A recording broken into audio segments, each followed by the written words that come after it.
वैसे तो आप लोग रफ्तार पर मेरी सारी स्टोरीज आखिर तक देखते हैं, थैंक यू।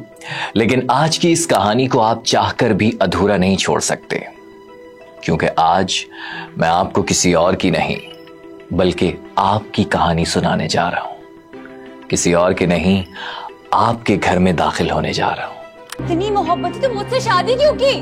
मैं भी तुम जैसे घटिया इंसान से नहीं रहना चाहता। निकलो, उठो यहाँ से। गलती मार फोड़। क्या करता मैं तुम्हारी गलती का? मारो और मारो। शायद कि उतर जाए तेरे दिल में मेरी बात, शायद आप में से किसी का घर बच जाए, बच्चों का मुस्तकबिल संवर जाए, आपके ख्यालात बदल जाएं। वैसे भी रफ्तार is a moment of social change, और हमें तो एक ही काम आता है भैया, कहानियां सुनाना। बस कहानी सुनाकर ही मुआशरा बदलना चाहते हैं, और उसके लिए सबसे पहले हमें अपने दिल बदलना होंगे, अपनी सोच बदलना होगी। अपने मुल्क को अच्छा करना है तो पहले अपने घर अच्छे करना होंगे।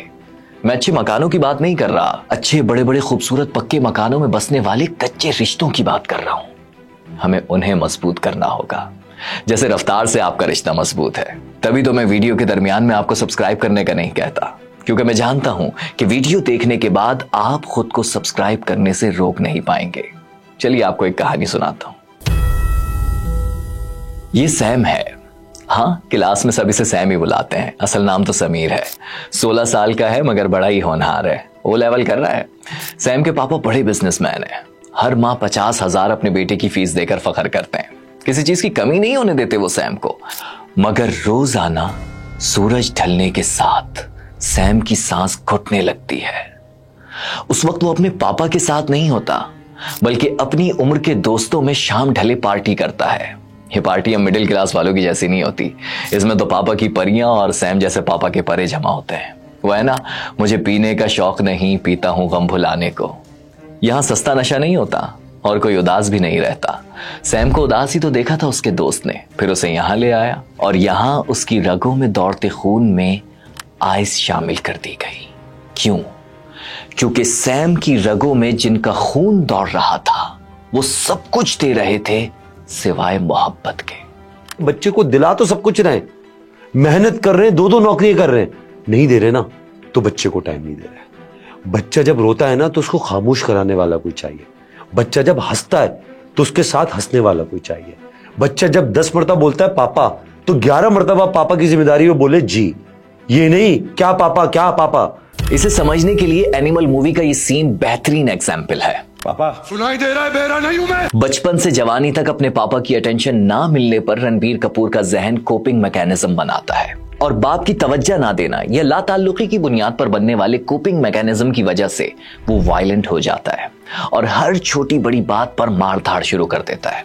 यही हाल हमारी कहानी के सैम का भी होने वाला है। उसके जहन ने जो कोपिंग मैकेनिज्म बनाया उसे पूरा करने के लिए सैम ने आइस का सहारा लिया। लेकिन ये कोपिंग मैकेनिज्म क्यों बना? इसकी वजह है उसके घर का माहौल। सैम जब भी स्कूल से लौटता तो अक्सर अपनी मामा को फोन पर पापा से लड़ते हुए देखता। वो सोकर उठता तब भी वही सीन उसके सामने होता, लेकिन अब फोन पर नहीं बल्कि उसके मामा पापा रूम में चीख रहे हैं। क्योंकि जिनके ना दिल मिलते हैं ना दिमाग मिलते हैं, लेकिन जिस्म मिलते रहते हैं और बच्चे पैदा होते रहते हैं, तो फिर उन बच्चों की कहानी सैम जैसी ही होती है। ऐसा नहीं है कि उनकी लड़ाई की वजह से बच्चे की जरूरियात पूरी नहीं हो रही, उसे खाना पीना खेलना स्कूल पैसा सब मिल रहा है, मगर क्या सैम को यह सब चाहिए? नहीं, उसकी जरूरत पूरी हो रही है, मोहब्बत नहीं। उस बच्चे को तो मौका ही नहीं मिला कि उसके जो कोर बिलीव्स बनने थे, क्योंकि होता ये है कि जो आपके अर्ली ईयर्स होते हैं उनको हम फॉर्मेटिव ईयर्स कहते हैं, तो इसमें तो आपकी एक स्क्रिप्ट लिखी जा रही होती है। आपका जो सबकॉन्शियस माइंड है वो आपकी स्क्रिप्ट लिखता है, जिसको साइकोलॉजिकली लाइफ स्क्रिप्ट कहा जाता है। तो वो तो हमारी 7 साल तक वो बन जाती है कि वो जो कुछ वो एब्जॉर्ब कर चुका होता है, जो उसने अपने माँ बाप को देखा। एक ना सेइंग है कि एक इंसान जो अपने आप से नफरत करता है ना, वो अपने बच्चों को भी यही सिखाता है कि अपने आप से नफरत करो। जब उसने अपने माँ बाप को मोहब्बत करते हुए देखा ही नहीं, तो उसको अपने आप से मोहब्बत नहीं होती। वो दूसरों के ऊपर तो बाद में जाएगी, पहले तो वो अपने आप से ही डिस्कनेक्ट हो गया कि मैं ही मोहब्बत के लायक नहीं हूँ।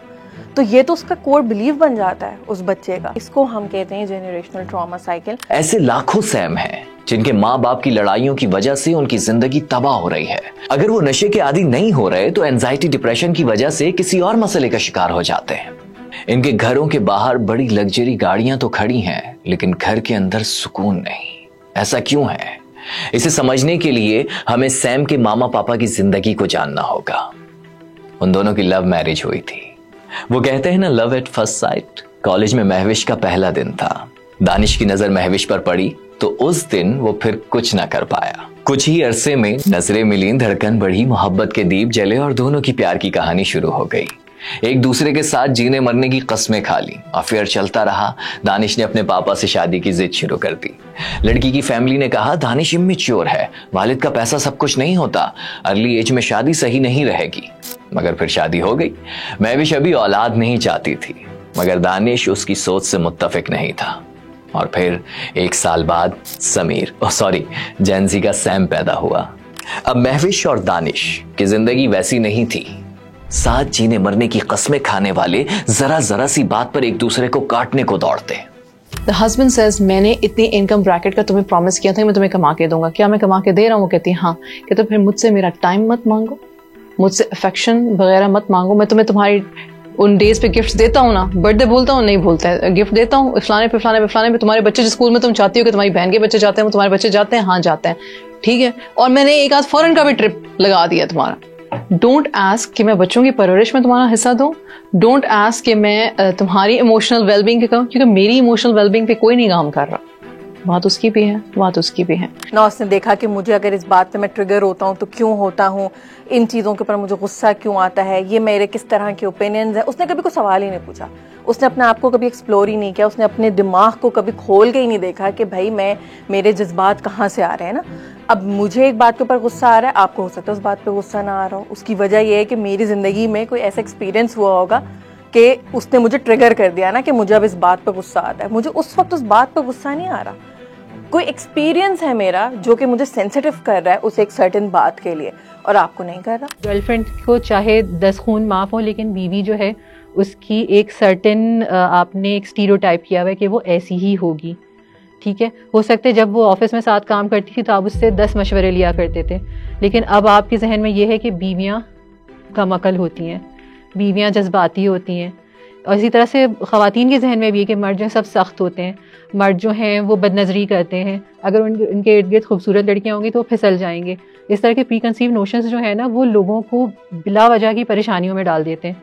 पहले तो जैसा तैसा चल रहा होता है, लेकिन जब वो इन सब चीज़ों के साथ शादी के अंदर जाते हैं तो वो अपना ही मतलब कहले खाना ख़राब कर रहे होते हैं और मसले को बढ़ा रहे होते हैं। एस्थेटिक होना ना, कहना कि मुझ में ये खामी कमज़ोरी है या मैं इस पे काम करूँगी या मुझे ये बेहतर करने की ज़रूरत है, हमेशा उंगलियां दूसरे की तरफ होती है। उसको ये करना चाहिए, उसको ये करना चाहिए, वो अपने फ़राइज़ पूरे करे। इसी तरह से घर के मुख्तलिफ काम करने, और जैसे खाना बनाना हो गया, नाश्ता बनाना हो गया, या दूसरे और भी काम है, उसमें एक डिफ़ॉल्ट रिस्पॉन्सिबिलिटी जो है वो ख़ातून के ऊपर ही आ जाती, चाहे वो किसी भी कंडीशन में हो, तबीयत ठीक हो ना हो, थकी हुई हो, बच्चे ने सारी रात ना सोने दिया हो, कुछ भी हो, लेकिन आप जो हैं उसको आप अपने दिल को बड़ा नहीं करते कि इट्स ओके। अगर वो ये नहीं कर पा रही है, आपके दिल में एक ग्रज शुरू हो जाता है, एक परेशानी शुरू हो जाती है कि ये अपनी ड्यूटी ये नहीं कर रही है। मैं तकलीफ में हूँ, मैं परेशान हूँ, मैं फ्रस्ट्रेटेड हूँ, मेरे ऊपर प्रेशर है, मैंने ही कमाना है, कि सिर्फ अपने बारे में सोचना, अपने बारे में सोचना, एक किस्म की नफ्सा नफ्सी है। और इसी नफ्सा नफ्सी के दरमियान सैम की परवरिश हो रही थी। सैम अभी 9 माह का ही हुआ था कि महविश फिर प्रेग्नेंट हो गई। दानिश बहुत खुश था, मगर उसने एक बार भी महविश के चेहरे की तरफ नहीं देखा कि वो खुश है या नहीं। वो तो फैमिली प्लानिंग चाह रही थी, मगर दानिश सख्त खिलाफ था। उसका मानना था कि उसके पास तो पैसा है, वो पाल सकता है, फैमिली प्लानिंग की क्या जरूरत। वो औरत बच्चे पे बच्चा पैदा कर रही है, रहम नहीं आ रहा उस औरत पे, नहीं रहम आता किसी को, क्योंकि बच्चा पैदा करने के बाद सबसे पहला जो होता है, तरबियत तो औरत ने करनी है ना, तरबियत तो माँ करती है, माँ पहली तरबियत गाह दरसगाह होती है। यार वो औरत इस काबिल रह गई है कि वो दरसगाह भी बने। हम इसको फॉर ग्रांटेड लेते हैं, हम किसी इंसान की सेहत को फॉर ग्रांटेड लेते हैं कि ये एक प्रोसेस है। मुर्गी थोड़ी कि उसे अंडे देते जाना है, एक पूरा एक फिजियोलॉजिकल चेंज होता है, बायोलॉजिकल चेंज होता है, हार्मोनल चेंज होता है, उसको रिकूप करने में 2 साल लगते हैं, 3 साल लगते हैं। इसको हम लोग नॉर्मली कहते हैं मैंसप्लेनिंग। मैंसप्लेनिंग ये होती है अ मैन एक्सप्लेनिंग वुमेन कि उसको क्या करना चाहिए और क्या नहीं करना चाहिए। तो उसको किसने ये जो मैंसप्लेनिंग की जाती है ना कि आपका काम है आप बच्चे पैदा करें, तो एक तो हो गई कि रिप्रोडक्टिव सिस्टम है जो बच्चे पैदा करने के लिए, तो उसका जो दिल है, जो कार्डियोवैस्कुलर सिस्टम है, उसका जो नर्वस सिस्टम है, वो किस लिए है? ये जो अक्ल, शऊर, सबकॉन्शियस, ये सारा कुछ, उसके जो इमोशंस हैं, ये किस लिए हैं? ये सिर्फ एक काम के लिए हैं। हम लोग ना अक्सर ये बोलते हैं कि मर्द हजरात जब अपने बच्चों के साथ थोड़ा सा भी टाइम स्पेंड करते हैं तो उनके अंदर ऑक्सीटोसिन रिलीज होता है, जो कि एक फीमेल हार्मोन है, और उसके बाद ना उनको एक सर्टेन डिस्टेंस चाहिए होता है, उनको अपने आइसोलेशन में जाना होता है, उनको मर्दों के साथ बैठना होता है ताकि अपनी मैस्कुलिनिटी के साथ वो कनेक्ट करें। औरतों फीमेल हार्मोन है ऑक्सीटोसिन, इतना सा मर्दों से बर्दाश्त नहीं होता। उनको होता है कि आप मुझे दुनिया से कट के अपने आइसोलेशन में रहने दो। ये जो हमने एक एक्सक्यूज बना दिया है ना मर्दों के लिए। औरतों की बॉडी में जब वही ऑक्सीटोसिन पहले तो प्रोड्यूस होता है, फिर जब वो बच्चों के साथ 24/7 गुजारती है तो वो ऑक्सीटोसिन लेवल्स कहाँ जाते हैं और उस बेचारी की अपनी सिचुएशन कैसी हो जाती है। ये कौन सी साइंस, कौन सा मजहब आपको ये कहता है कि एक ही जगह पर बच्चों के साथ आप बंद कर दें और उसकी दिमागी हालत बिल्कुल सही रहेगी? क्यों? क्योंकि औरतों का तो जिंदगी का मकसद ही यही था कि उन्होंने बच्चे पैदा करने। औरतों की बॉडीज इक्विप्ड ही नहीं है इस चीज़ के लिए। उनको भी अपना मी टाइम चाहिए, उनको भी डिस्टेंस चाहिए, उनको अपनी दोस्तों के पास भी जाना है, उनको भी नाइट स्टे करना है, उनको भी ट्रैवल करना है, उनको 2 दिन का ब्रेक चाहिए। महविश एंजाइटी और डिप्रेशन का शिकार होने लगी। अभी पहले बच्चे के बाद पोस्टमार्टम डिप्रेशन खत्म ना हुआ था कि दूसरे बच्चे की जिम्मेदारी का खौफ उसे सताने लगा। मगर दानिश और उसका खानदान एंजाइटी, डिप्रेशन वगैरह को तस्लीम नहीं करते। महविश के बिला वजह रोने को ससुराल वाले ड्रामा कहते, बार बार मौत का खौफ सताने पर उसे डरपोक कहते, रात भर नींद ना आने पर वो उसे रातों को जागने वाली बिगड़ी हुई लड़की कहते, और जब वो अपने शौहर से एंजाइटी डिप्रेशन का जिक्र करती तो वो कहता ये डॉक्टर्स का खप्त है। इंसान खुद खुश रहना चाहे तो खुश रह सकता है। वो समझ नहीं रहा था कि महविश खुश रहना चाहती है, मगर उसके जहन में बनने वाले नेगेटिव थॉट्स उसे खुश रहने नहीं देते। दोनों के दरमियान बढ़ते हुए झगड़ों को देखकर क्या घर वाले और क्या बाहर वाले सब ने कहना शुरू कर दिया कि लव मैरिज का यही नतीजा होता है। शादी के मामले में चलते फिरते फैसले होते हैं, तो इस कदर जल्दबाजी वाले जो फैसले हैं, जो जिसको हम सो कॉल्ड लव मैरिज कहते हैं, अक्सर नाकाम होते हैं, क्योंकि एक तरफा एक बुनियाद पे, एक क्वालिटी की बुनियाद पे फैसले हुए होते हैं, रंग और कलर और खूबसूरती की बुनियाद पे। बाकी सीरत और बाकी चीज़ें, अखलाकियात, शख्सियत के नहीं होते। तो हमारा ख्याल है कि दोनों एक्सट्रीम ठीक नहीं है। ये भी ठीक नहीं है कि बिल्कुल अरेंज हो। वहाँ पे भी एक मसला है कि बच्चियों से कहा जाता है कि बस आपकी शादी हो गई, अब आपकी लाश घर आएगी।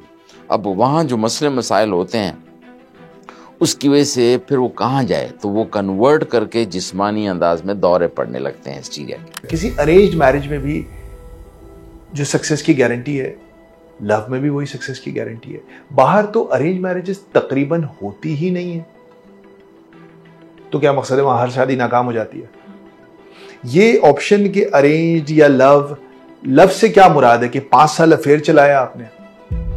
क्या मुराद है? अरेंज से क्या मुराद है कि आपने शक्ल भी नहीं देखी?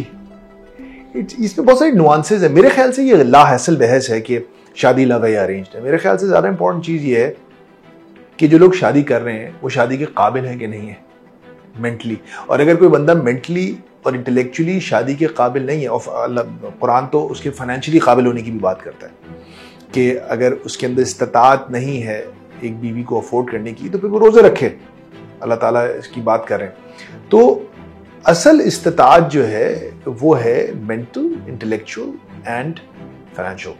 वो है तो लव मैरिज में भी वो ठीक फैसले करेगा, उसका दिमाग सही फैसले करने के काबिल है। और अगर उसका दिमाग ठीक नहीं है तो उसको कोई माँ बाप ने फैसला करके दे दिया, उसमें भी खराबी कर देगा वो। उधर बाज लोग सवाल उठा रहे थे कि महविश और दानिश की शादी अर्ली एज में हो गई है, अनबन और झगड़ों की वजह कम उम्र की शादी है।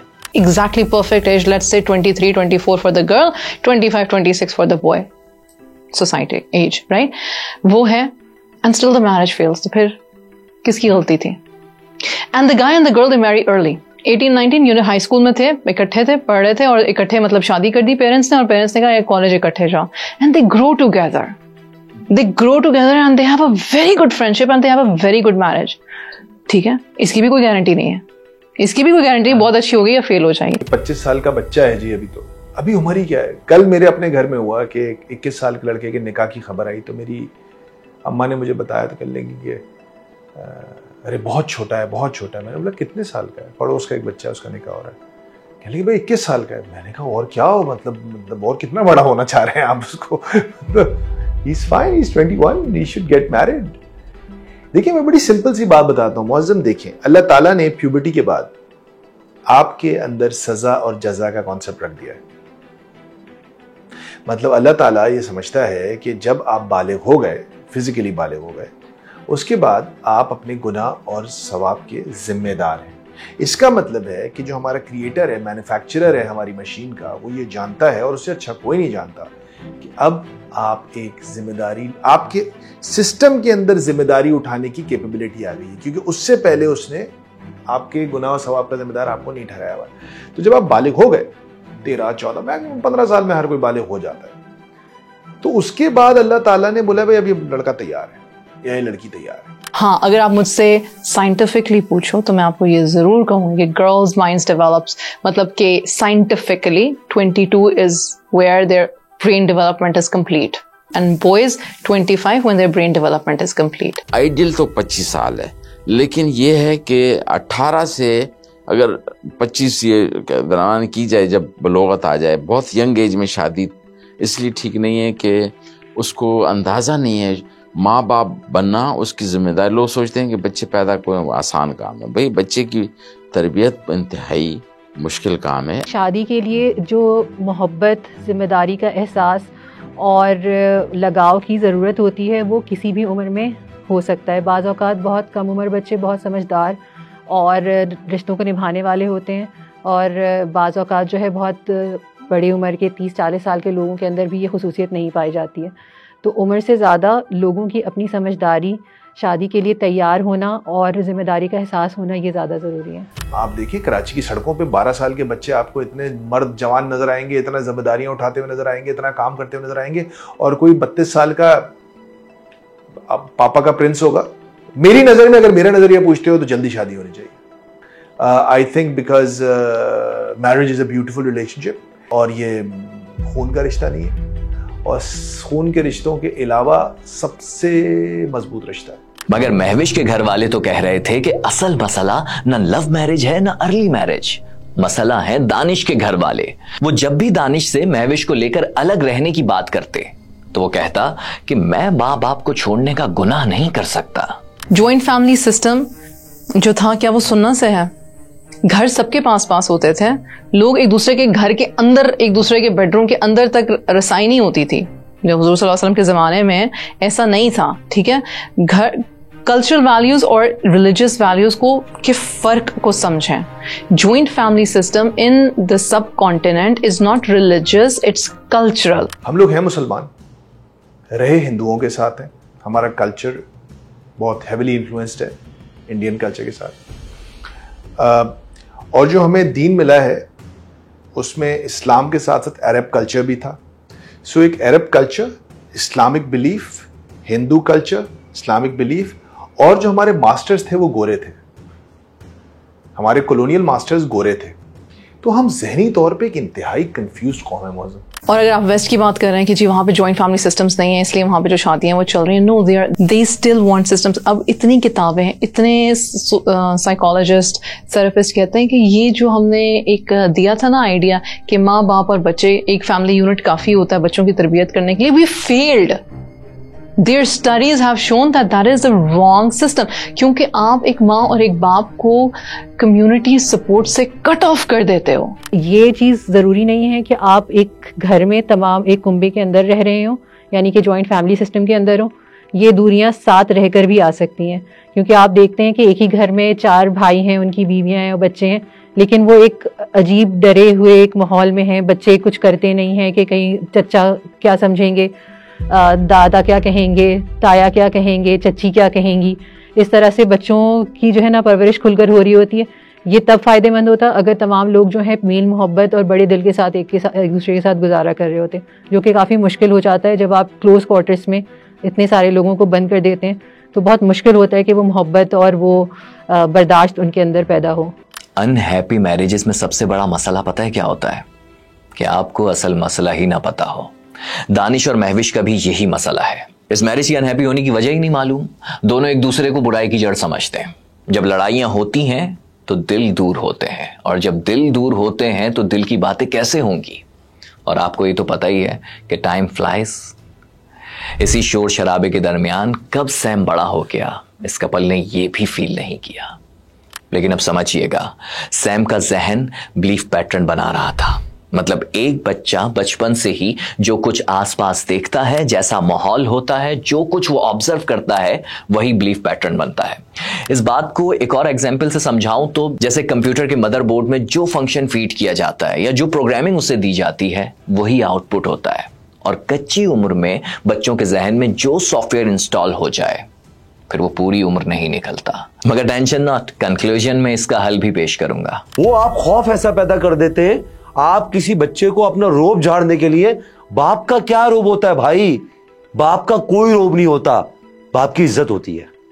बच्चे को आप नोटिस नहीं कर पा रहे। आप ये नहीं देख पा रहे कि कल बच्चे ने आपको एक मर्तबा प्यार किया था और अब 2 दिन से उसने प्यार नहीं किया। आपको परवाह ही नहीं थी इस बात की, तो आप सोचते ही नहीं है, जबकि आपको सोचना चाहिए। ये भी है कि कहते हैं ये बच्चा अच्छा है, ये अच्छा नहीं है। भाई 100% कोई बच्चा खराब नहीं है। आप उसको कहें कि मसलन इस कमरे के बारे में कहूँ मैं खराब है, तो क्या खराब है? इसका कलर खराब है, इसका फर्नीचर खराब है। तो बच्चे को भी कहना चाहिए कि आपकी ये चीज अच्छी आदतें हैं, लेकिन ये देर से उठना ठीक नहीं है। कि ठीक करे तो क्या ठीक करे। फिर एक रोज सैम की तबीयत बिगड़ जाती है, अस्पताल पहुंचाया जाता है। हाथ में ब्लड टेस्ट की रिपोर्ट थामा डॉक्टर वालिदैन से कहता है, आपको नहीं मालूम कि सैम आइस का नशा करता है? ये सुनकर दोनों फटी आंखों से एक दूसरे को हैरत से देखते हैं। दोनों में ना इत्तेफाकी इतनी बढ़ गई थी कि इस गम को बांट नहीं रहे थे, बल्कि एक दूसरे पर चिल्लाए जा रहे थे। और इसकी वजह थी लैक ऑफ कम्युनिकेशन। इसे समझना भी जरूरी है। बाज़ औक़ात होता है कि मैं कहना कुछ चाह रही होती हूँ, लेकिन मैं उसको उन अल्फाज में कहने के बजाय उनको कुछ अलग तरीकों से जो है वो शो कर रही होंगी। जैसे अगर मुझे कोई चीज़ चाहिए या कोई चीज़ परेशान कर रही है, तो वो करने के बजाय मैं पैर पटक कर चलना शुरू कर दूँ, या फिर मैं चाहूँ बच्चों पे गुस्सा करना शुरू कर दूँ। तो अगले बंदे को तो ये तो पता नहीं चला कि मुझे इशू किस चीज़ के साथ था, मगर उसको ये ज़रूर नज़र आया कि ये इस तरह का रवैया इख्तियार कर रही है और ये जो है वो कुछ उखड़ी हुई है या कुछ परेशान है, और फिर उसके ऊपर अगर स्नोबॉल इफेक्ट होता जाए तो मसले बढ़ते चले जाते हैं। सिमिलरली हस्बैंड के साथ भी ऐसा होता है। मियाँ बीवी के ताल्लुकात धागे की तरह है, वो भी खींचेगा तो टूटेगा और असर पड़ेगा बच्चों पे। तो लिहाजा अपने ज़ात से हट कर अगर एक गुस्से में है तो दूसरा रस्सी ढीली करे, अगर दूसरा गुस्से में है तो वो ढीली करे, और ये सोचे कि अगर ये मेरे साथ ज्यादती भी कर रहा है ये बंदा या कर रही है बीवी, तो इन्नल्लाह मा साबिरीन। The kindest person in the room is often the smartest person in the room. सबको ये याद रखना चाहिए। Be a kind person. और अल्लाह के नबी ने ये बात ऐसे नहीं कही कि तुम में से बेहतरीन शख्स वो है जो अपने घर वालों के साथ सबसे अच्छा है, क्योंकि मुअज़्ज़म घर वालों के साथ अच्छा होना मुश्किल होता है। खैर सैम तो अब रिहेबिलिटेशन सेंटर में था, उसकी माँ अस्पताल के साइको डिपार्टमेंट में एडमिट, और दानिश रात भर बाहर रहता और दिन में दफ्तर जाकर बिजनेस में लॉस की खबर सुनता। अपनी बीवी और बच्चे की तरह वो भी एंजाइटी और डिप्रेशन का शिकार होने लगा था, मगर मानने को तैयार ना था, और साइकेट्रिस्ट के पास जाने से ये कहकर मना कर देता कि I am not a psychopath. एक सर्वे के मुताबिक पाकिस्तान में 58% लोग एंजाइटी या डिप्रेशन से गुजर रहे हैं, जबकि 34% ऐसे हैं जिन्होंने साइकेट्रिस्ट या साइकोलॉजिस्ट से रुजू किया। उनमें 45% औरतें हैं, जबकि मर्द 21% हैं। ये सिर्फ एक दानिश, महविश और सैम की कहानी नहीं है। ऐसे लाखों करोड़ों कपल अपने बच्चों को बर्बाद कर रहे हैं, उनका मुस्तकबिल जाया कर रहे हैं। औरतों की कैपेसिटी थी जामे करवीन बनाने की, दुनिया की तारीख की सबसे पहली यूनिवर्सिटी बनाने की। औरतों की कैपेसिटी थी, बल्कि और सारी चीज़ें छोड़ें, औरतों की कैपेसिटी थी कि वो रसूलुल्लाह सल्लल्लाहु अलैहि वसल्लम जैसी शख्सियत, खदीजा, हज़रत आमिना, हज़रत हलीमा, और फिर हज़रत उम्मे सलमा, हज़रत आयशा, इवन जो उनकी बांदियाँ हैं, सब इतनी स्ट्रॉन्ग ख़वातीन हैं मुअज़्ज़म और क्या अल्लाह के नबी से ज्यादा स्ट्रांग कोई इंसान पैदा हुआ है दुनिया में? लेकिन उन्होंने कभी औरतों की इस स्ट्रेंथ के बारे में कंप्लेन की? He was completely comfortable with a strong woman. तो हमने क्या किया, चूंकि मर्द कमजोर होते चले गए तो उन्होंने कहा यार मुझको तो अपने से इसको नीचे रखना है, तो उसने औरतों को और नीचे कर दिया। भाई एक टीचर है, क्लास में आता है, उसको कम जानता है, वो कभी चाहेगा कि मेरे स्टूडेंट उससे ज्यादा जान लें। चूंकि मर्द की क्वालिटी गिर गई तो उसने औरत की क्वालिटी और गिराई, और जब उस औरत की क्वालिटी गिरी तो चूंकि औरत को तो बहुत मुश्किल काम करना था, बच्चे परवरिश चलाने थे, तो उसने खराब क्वालिटी के बच्चे प्रोड्यूस किए, और ये पूरा एक साइकिल चलना शुरू हो गया, टक टक टक टक टक। somebody needs to break it and this documentary should help do that, कि आप उस साइकिल को ब्रेक करें। क्योंकि अकॉर्डिंग टू साइकोलॉजी जज्बात एहसासात कभी खत्म नहीं होते, वो बच्चे के जहन या जिस्म के मुख्तलिफ हिस्सों में स्टोर हो जाते हैं और कभी ना कभी किसी ना किसी तरह बाहर आते हैं। जैसे सैम नशे में पड़ गया, लाखों करोड़ों बच्चे किसी और मसले का शिकार हो जाते हैं।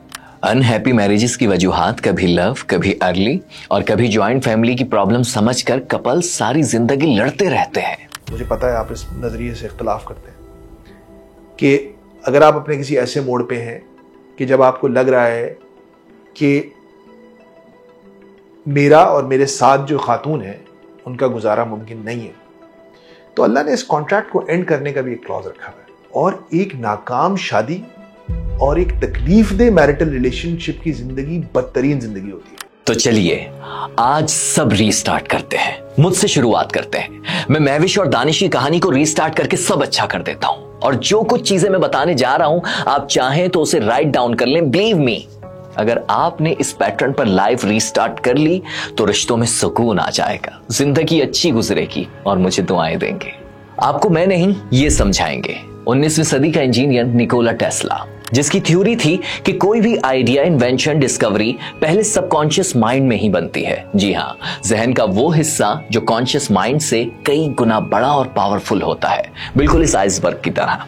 जब मुझे ये डॉक्यूमेंट्री असाइन हुई तो मैंने सबकॉन्शियस माइंड की मदद से इसका पूरा खाका तैयार कर लिया और एक मुकम्मल कहानी वजूद में आ गई। ये हमारी कहानी और आपकी लाइफ को रिस्टार्ट करने में कैसे मदद करेगा, अभी आप 5 मिनट में समझ जाएंगे। देखिए, सबकॉन्शियस माइंड में ही होते हैं आपके beliefs, emotions, habits, values, protective reactions, long term memory, imaginations और सबसे इंपॉर्टेंट इंट्यूशन।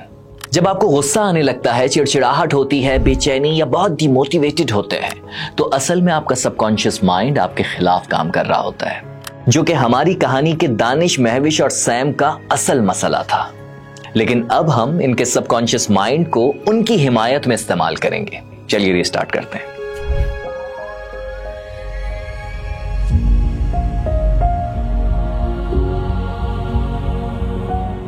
दानिश ने दफ्तर से घर लौटते ही अपने बच्चों को गले लगा लिया, बच्चों के सामने अपनी बीवी महविश को भी हक किया। इससे क्या हुआ, बच्चों के सबकॉन्शियस माइंड में मोहब्बत का मैसेज स्टोर हुआ।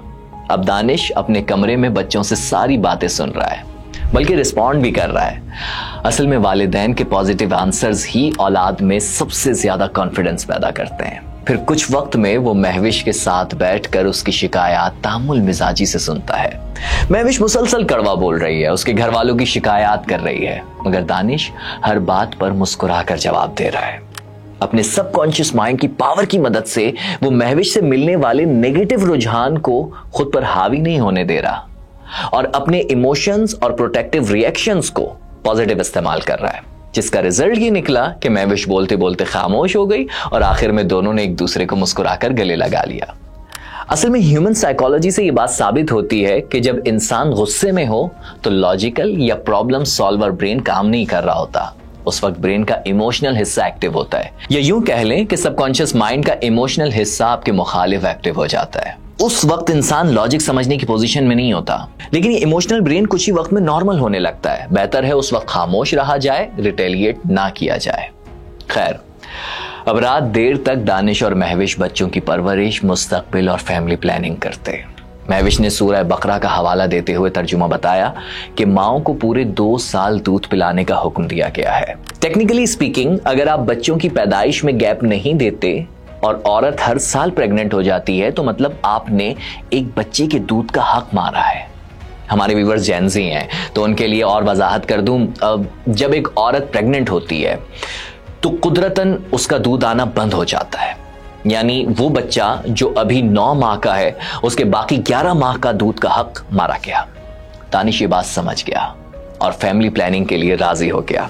दानिश और महविश ने यह भी तय कर लिया कि वो किसी भी बात पर बच्चों के सामने झगड़ा नहीं करेंगे, ताकि बच्चों के सबकॉन्शियस माइंड में कोई नेगेटिव रुझान पैदा ना हो। पहले बच्चे के बाद होने वाले पोस्टमार्टम डिप्रेशन को भी दानिश ने समझा और फौरन महविश को साइकेट्रिस्ट और साइकोलॉजिस्ट के पास इलाज के लिए ले गया। मगर आपको पता है, इन दवाओं और थेरेपी से बढ़कर था महविश के लिए दानिश का प्यार। वो हर रोज उसके लिए एक गुलाब का फूल साथ लेकर जाता। अल्लाह का शुक्र है कि तुम मेरी जिंदगी में आई। ये अमल और ये अल्फाज महविश के लिए फ्यूल का काम करते। और यहां एक बात और मेंशन कर दूं, आप किसी भी मजहब से हो, आप जिस खुदा को भी मानते हो, अगर आप उसका शुक्र अदा करते रहोगे तो आपके सबकॉन्शियस माइंड को पॉजिटिव मैसेजेस मिलते रहेंगे, जो हैप्पी मैरिज लाइफ के लिए हेल्दी साबित होता है। अब हर प्रॉब्लम से निपटने के लिए वो दोनों साथ खड़े होते। दानिश अपनी बीवी से हर मामले में मशवरा करते हुए उसे ये जताता कि बीवी से मशवरा करना एक सुन्नत अमल है, शौहर की सबसे बड़ी मुशीर होती है बीवी। अब देखिए, उन दोनों की जिंदगी रीस्टार्ट करके मैंने प्रॉब्लम्स को गुड बाय कह दिया। चलिए आपके लिए आसान किए देता हूं। मैंने क्या किया, सिर्फ अपने कैरेक्टर्स की जिंदगी में नेगेटिव को पॉजिटिव से रिप्लेस कर दिया। आपको पता है, अपने पार्टनर की खुशी के लिए लोग तो क्या कुछ करते हैं। मर्द और औरत दोनों की बात कर रहा हूं। आपने रफ्तार पर रजा हैदर की डॉक्यूमेंट्रीज तो देखी ही होंगी। इस लड़के ने मुझे बड़ा इंस्पायर किया है जब उसने बताया कि वो यहां सिर्फ अपनी बीवी की खुशी पूरी करने के लिए आया है। मोहब्बत में सबसे बड़ी बात लॉजिक नहीं देखी जाती। लॉजिकली जो है ना, मेरे लिए वहाँ उस इदारे में काम करना ज़्यादा अच्छा था, बेनिफिट्स मुझे मिल रहे थे। लेकिन यहाँ आकर काम करना मेरे लिए, क्योंकि यहाँ मुझे मेहनत ज़्यादा करनी थी, तो लॉजिकली अगर देखा जाए तो मैं वहीं बैठा रहता, सेटल रहता। लेकिन मोहब्बत चीज़ ही ऐसी है कि जिसमें जब मेरी बीवी ने मुझसे ये कहा कि मैं क्योंकि फ़लाँ का प्रोड्यूसर, वो कहती थी कि फ़लाँ का प्रोड्यूसर क्यों, रज़ा हैदर क्यों नहीं, क्योंकि मेरी बीवी का ये समझ लें एक तरह का शौक़ था या उसकी ख्वाहिश थी कि मैं रफ्तार की स्क्रीन पर आऊँ, मुझे स्क्रीन मिलनी चाहिए। तो ये मेरे लिए, क्योंकि पहली बार था, मैं अनकम्फर्टेबल भी था, मुझे बहुत मेहनत करना पड़ी स्क्रीन पर आने के लिए, बहुत प्रैक्टिस करना पड़ी। लेकिन आपको पता है कि फिर जब आप जिससे मोहब्बत करते हो, जिससे आप सबसे ज़्यादा अहमियत देते हो, तो फिर उसके लिए नहीं करेंगे तो किसके लिए करेंगे। यहां मुझे आमिर लियाकत हुसैन याद आ गए। उनकी तो एक नहीं, 3 अनहैप्पी मैरिजेस थी। उस शख्स ने तो जिंदगी में बहुत कुछ हासिल कर लिया था, मगर घर का सुकून नहीं मिला। डॉक्टर आमिर लियाकत की जिंदगी पर बनी मेरी ये डॉक्यूमेंट्री आपको बहुत मुतासिर करेगी। वो बंदा मौत के दहाने पर था और सिर्फ यही ख्वाहिश थी कि कोई उसकी जिंदगी रीस्टार्ट कर दे। आपके पास वक्त है भाई, कोई कंप्यूटर या कोई मोबाइल, कोई डिवाइस, मशीन हैंग हो जाए तो उसे भी तो सबसे पहली एफर्ट ये करते हैं कि उसे रीस्टार्ट करते हैं। तो भुला दे सब कुछ। अब तक आपकी मैरिज लाइफ में जो कुछ हुआ या बचपन में जो कुछ बिलीफ पैटर्न्स बने, भुला दे। अभी वक्त है अपनी लाइफ को, अपने जहन को एक बार रीस्टार्ट कर लें, नेगेटिव को पॉजिटिव से रिप्लेस कर लें। बिलीव मी, जिंदगी में सुकून आ जाएगा। ऐसा नहीं कि मसाइल नहीं होंगे, क्योंकि बेरंग जिंदगी मजेदार नहीं होती, लेकिन उन प्रॉब्लम्स का आप हंसी खुशी, एक मजबूत जहन और अपने पार्टनर के साथ सामना कर सकेंगे, अपनी प्रॉब्लम से निमट सकेंगे। एक बार रीस्टार्ट।